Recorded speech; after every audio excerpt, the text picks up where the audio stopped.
Thomas Soto. Le regard d'Yves Tréhard, la politique avec vous, mon cher Yves, bonjour. Bonjour Thomas. Ce soir, vous enterrez le PC, ce matin plutôt, le Parti communiste. C'est pas ma journée. C'est moi. le soir du PC. Oui. C'est le soir du PC. Je Le Parti refais communiste. 19h19. Parti communiste, la fin d'une histoire. Oui, Jaurès et Thorez doivent se retourner dans leur tombe. Effectivement, Pierre Laurent, son secrétaire national, a annoncé hier que le Parti communiste français n'a plus qu'un an à vivre l'année prochaine. Il fera sa révolution, dit-il, pour donner naissance à un nouveau parti avec peut-être, tenez-vous bien, un changement de nom. C'est énorme. Autant dire que c'est toute une époque qui disparaît. Le PCF, né d'une scission de la SFIO au congrès de Tours en 1920, vous vous souvenez, ceux qui ont passé le bac cette année s'en souviennent, eh bien, pourrait donc mourir avant même d'avoir 100 ans. Bien sûr, le PC n'est plus aujourd'hui que l'ombre de lui-même, celui qui était le plus grand parti de France après-guerre.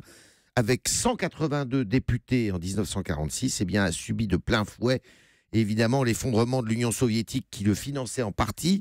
La CGT n'est plus son bras armé, son journal L'Humanité ne lui appartient plus, et le parti est obligé de louer son siège parisien de la place du Colonel Fabien, classé monument historique d'ailleurs, à des marques commerciales pour survivre. Aragon n'est plus là et les intellectuels, tous déstabilisés ou presque, eh bien, ne chantent plus sa gloire. Bon, si on vous suit, le PC n'a donc plus de raison d'être aujourd'hui. Oui, contrairement aux PC italiens et espagnols qui ont disparu ou presque, eh bien le PC français quand même revendique encore 50 000 adhérents, c'est lui qui le dit, compte des centaines d'élus locaux, ça c'est sûr, et un groupe à l'Assemblée nationale, mais grâce à l'appui de députés d'outre-mer. Mais son poids dans le débat politique est quasi nul. La classe ouvrière a fondu sous l'effet de la désindustrialisation et le prolétariat a changé de visage.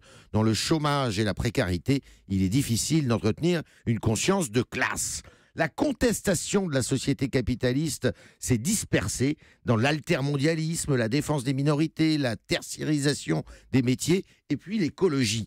Et les communistes sont historiquement pro-nucléaires dans le souci de préserver l'emploi. La direction du parti, dès qu'elle veut retrouver le chemin des milieux populaires dans les quartiers et sur les lieux de travail, en leur redonnant la parole. Mais sur ce terrain, la concurrence est pourtant très rude. Et puis le PC, eh bien le PC manque depuis longtemps d'un chef charismatique. Bon, pour parler clairement, le PC s'est fait doubler par Mélenchon. Eh oui, c'est lui désormais l'incarnation de la gauche, mais entre autres différences, Mélenchon vient du trotskisme, l'ennemi juré du communisme pur sucre. Autant dire que Mélenchon et les communistes, même rebaptisés, ne pourront donc jamais s'entendre. Et ils commenceront par ne pas s'entendre à l'Assemblée où ils feront groupe distinct, les uns et les autres. Merci beaucoup Yves Tréhard et à demain.